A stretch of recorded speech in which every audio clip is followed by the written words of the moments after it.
السلام عليكم ورحمة الله وبركاته. أصحابتك حرن جنة الكمر كلا سود واضح أدي هذا ما تسنتهين ما أنت وذاقه وزارة عدالة أمريكا وحلا إشاعة كقاضي دوكومنتيو ترام لحريرين إياه ننكي قبلها يرجل كودا كجناح سنجري إبستين فايل ووزارة عدالة أي مركي هراء قريسي أي حلا حل الجيفي أي صوبان دكتي هذا بقى محا حل جن كوسو باجي إن وزارة عدالة أي صوبان دكتي دوكومنتيو ترام لحريرين إياه Epstein file maxaysan yihiin dukumeentiyadan la soo bandhigay oo waliba dukumeentiyo xasaasi ah madaxweyne Trumpna ceebtiisa muujinaya arintan wasiirka cadaaladda ayay la xiriirtaa maadaama guddiga la xisaabtanka ee Congress-ka ay arbacadii u codeeyeen waliba 5 xubnood oo Republican ah ay codeynta ay ku jireen in Sabina waraaq loo diro isla markaana guddiga ay hortimaado oo su'aalo la xiriira dukumeentiyadan la weydiiyo arintaasi ayaa sidoo kale aan idin la wadaagaya dagaalka Mareykanku kula jira Iran imise lacag ayaa maalin kasta ku baxaysa hadda maalmihii u horeeyay boqolkii saacadood u horeysana lacagta ku baxday maxay dhan tahay Mareykanka oo hadda kaalmo weydiisanaya dawladda Ukraine oo aan ognahay dagaal inay kula jirto wadanka Ruushka kaalmadaasina maxay tahay waan idin la wadaagaya balse marka hore soo dhawaada cumrada sanadkan Salama Group waxay idin haysaa adeegyo cusub waxaana kamid ah adeegyadaas kow hoteello u dhow labada xaram ee Makka iyo Madiina looga halweyn karo xilliyada salaada labo gaaridaad ku soo booqan doonto goobaha muqaddaska ah ee lagu xusayo taariikhda Islaamka saddex barida qaabka loo guto acmaasha cumrada afar cumreynta waalidka ama walaalka oo geeriyooday ma aan awoodin shan haddii aad tahay qof qaba baahi khaas ah xagga caafimaadka waxaan ka caawin doonaa gudashada acmaasha haddaba ku soo dhawow qiimo jaban oo ku raali gelin doona wixii faahfaahintaasi dheer fadlan WhatsApp number eber 9645492847 mahadsanidin bishaara kaga timid Leo Transportation ma doonaysaa in lagu iibiyo truck kaas oo aan lahayn wax riba ah lacag horumarinna aan laga rabin waxaad toddobaadkii $200 oo kaliya ku heli kartaa trailer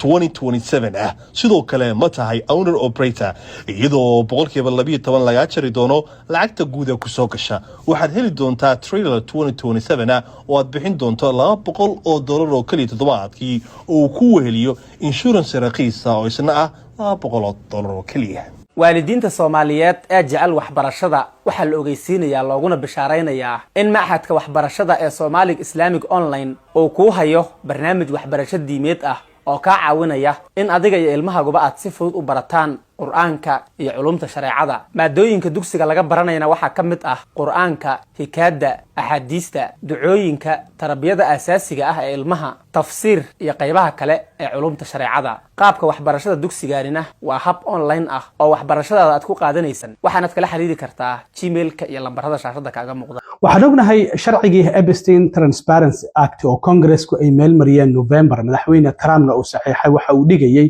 in wasaaradda cadaaladdu ay soo bandhigto dhammaanba dukumeentiyada la xiriira Epstein files waxa loo qabtay muddo 30 maalmood ah in wasaaradda cadaaladdu ay ku soo bandhigto laakiin waqtigii waa ay ka gudubtay 45 maalmood kadib ayaa bishii January 3 milyan oo dukumeentiyo ah ay soo bandhigeen laakiin markaasi kadib waxa soo baxday in xubnaha Congress-ka iyaga loo ogolaaday in wasaaradda cadaaladda ay tagaan iyagoo wax computer wadan iyagoo aan wax telefoon wadan qalin iyo waraaqo ama buugaag wato oo kaliya isla markaana dukumeentiyada ay soo arkaan walow xitaa la ogaaday in markaasi xitaa wasaaradda cadaaladdu ay basaasaysay xubnahan Congress-ka maxay eegayaan oo maxay fiirinayaan xitaa kor laga la socday oo markii dambe la ogaaday marka arintaasi waxay qasabtay in la ogaaday oo dimuqraadiyiintu ay ogaadeen in wasaaradda cadaaladdu ay qarisay dukumeentiyo fara badan oo Trump la xiriirinayay ninkii Epstein ah ee gabdhaha yar yar dadka madaxda ah iyo dadka lacagta la ka iibin jiray gabdhaha aan qaan gaarin oo da'doodu 18 ay ka yareen arintaasi marka waxay sababtay in wasiirka cadaaladda Congress-ka looga yeero oo su'aalo la weydiiyo isla markaana xitaa ay ku fashilantay hadda bishii la soo dhaafay markii loo yeeray waxa jirtay marka arintan hadda dukumeentiyadan xalay xilli la hurday ay soo bandhigeen maxaa sababay intaan u gudbin horta waxyaabaha sababay dukumeentiyadan waxa ay yihiin dukumentiyo Trump la xiriirinaya ninkii Epstein ahaa. Waa dukumentiyo FBI-du wareysi ay ka qaaday qaar ka mid ah gabdhihii Trump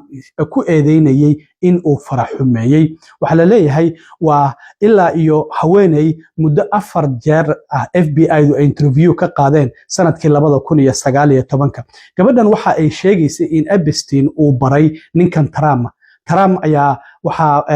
la baraya gabar oo Epstein ayaa baraya isla markaana gabadhan waxa ay sheegtay oo Trump ay ku eedeynaysay in uu Trump dhibaateeyay intii u dhaxaysay iyadoo da'deedu ahayd 13 ilaa 15 sano. Marka dukumentigan waxa uu cadeynaya midka ugu muhiimsan haddii aan sheego gabadhan waxa ku qoran taariikhdu in ay tahay gabadhan interviewga laga qaaday bishii 7 sanadkii 2019. gabadhan waxay leedahay marka qol laga buuxo ayaan soo galay kadibna Trump ayaa la ibaray. Trumpna waxa uu amray dadkii inay qolka ay isaga baxaan. markaas kadib ayaa waxa uu yiri waxaan ku barayaa sida gabdhaha yar loo baahan yahay inay noqdaan. markaas kadib waxay leedahay gabadhii jiyeerkii ayuu ka furay sarwaalkii aan watay kadibna waxa uu madaxayga geliyay labadiisa lugood dhexdooda halka uu la aaday waad garan kartaan. markaas kadib gabadhii xubintii taranka ayay Trump ka qaniintay sida ku qoran warbixintan gabadhaasi laga qoray oo FBI-du ay interview gareeyeen. markaas kadib Trump waa uu carooday dadkii ayaa ku soo laabtay qolka. marka sidaasi ayay wax u dhaceen. waa hal kamid ah wareysiyadii laga qaaday gabadhaasi oo ilaa iyo 4 wareysi oo kala duwan ah. marka wasaaradda cadaaladda marka xilligan inay dukumentiyadan soo bandhigto oo waliba Mareykanku dagaal Iran uu kula jiro maxaa u sababa. waxaa jirtay Arbacadii in guddiga la xisaabtanka ee Congress-ka in ay u codeeyeen in Sabina wax la yiraahdo lagu sameeyo oo waraaq loo diro wasiirka cadaaladda Pam Bondi isla markaana ay guddiga hortimaado lana weydiiyo su'aalo la xiriira sababta dukumentiyada qaar ay u qariyeen oo waliba Trump la xiriirinaya ninkii Epstein file ahaa. 19 xubnood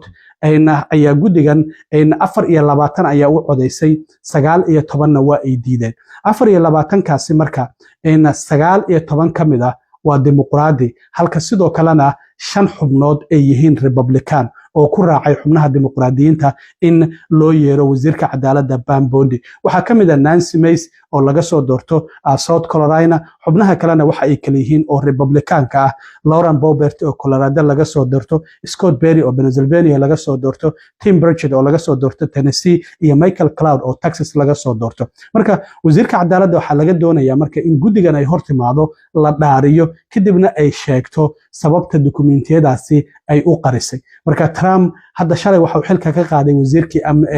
amniga gudaha Kristi Noem. sababta uga qaaday ma garanaysaa. Arbacadii markii sanadku ay su'aalaha weydiinayeen ayaa senator John Kennedy oo laga soo doorto Louisiana waxa uu weydiiyay lacagtan 220 milyan ah oo aad xayisiinada ku sameynaysay madaxweyne Trump miya ogolaaday. markaasay tiri ha. waxa la leeyahay Trump waa uu daawanayay sida darteed arrintaasi ayuu ka carooday maxaa yeelay lacagtaasi maba uusan ogeyn 220 milyan oo xayisiinada dharka kala duwan intay gashatay ay wasiirka cadaaladdu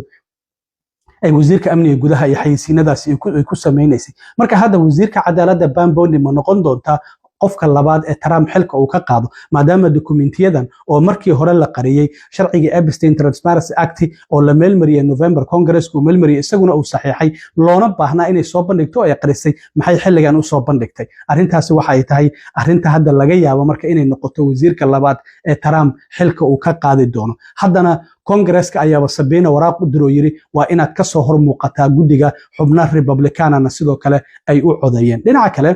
dagaalkii Iran Mareykanka iyo Israa'iil ay ku qaadeen maanta waxa uu galay maalintiisii 7aad.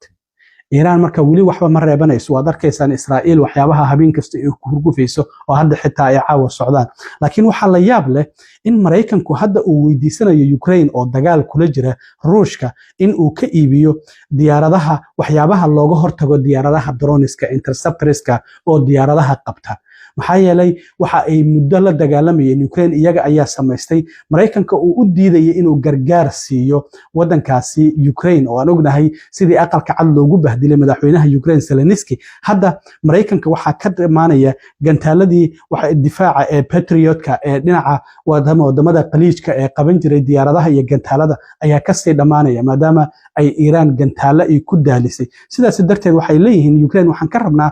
inay siiso diyaaradaha droniska ee qabanaya droniska waxyaabaha ama qalabka qabanaya droniska ay Iran soo dirayso arintaas waxay tahay arin la yaab leh Mareykanka boqolkii saacadood ugu horeysay dagaalkan Iran oo ku qaaday waxa uga baxay 3.7 bilyan oo dollar maalin kasta micnaheedu waxay tahay marka inuu uga baxayo 891.4 milyan oo dollar ayaa maalin kasta Mareykanka uga baxaysa Mareykanka marka hadda gantaaladii Tomahawk ayaa ka sii dhamaanaya xitaa waxa la leeyahay diyaaradahan ay Iran soo dirayso ee droniska joog hoose ay ku socdaan mana la qaban karo sida darteed hadda Trump Congressku waxa weydiisanaya lacag 50 bilyan oo dollar Congresska markuu dagaalkan galay ma uusan weydiisan amar hadda marka sidee dimuqraadiyiintu ugu ogolaanayaan in lacag 50 bilyan loo ansixiyo si uu dagaalkan u sii wado arinta la yaab kale Trump waxay tahay waxa uu leeyahay hadda wareysi uu bixiyay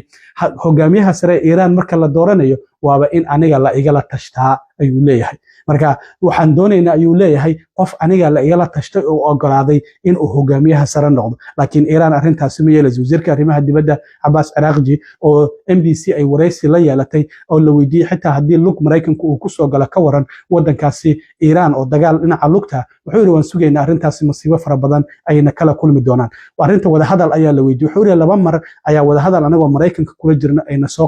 soo weerareen marka ma doonayno yiri mar kale in la gaado wada hadal kale lama galayno sidaas darteed laakiin waxa uu sheegay Mareykanku ujeedkii ay u soo weerareen Iran waxa uu yiri in regime change ay sameeyaan isla markaana sidoo kalena